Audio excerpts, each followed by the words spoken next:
As an instructor, I'm always looking for new activities and experiential learning projects that allow our students to implement these concepts that we cover in class. And so the partnership and the platform really took this to the next level.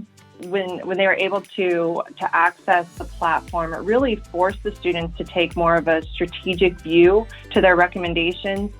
We also spent a lot of time working on the story selling component to those recommendations. So clearly communicating and demonstrating the value that they were providing.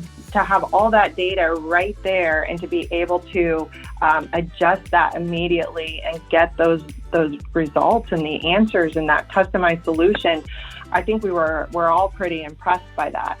And so the biggest piece is having the access to that information is one piece, but then understanding what it means and understanding how you communicate that to the customer. Those are the following steps. The platform really allows our students to get that hands-on experience to develop value in their sales solutions. I really like that students are able to walk through the sales process from call planning, identifying those business objectives, analyzing the data and the research to customize a value solution, and then clearly communicate that solution to align the recommendations with the customer's needs. Having gone through this just for the first time, I've already brainstormed a lot of different ways that we can take this and apply it moving forward.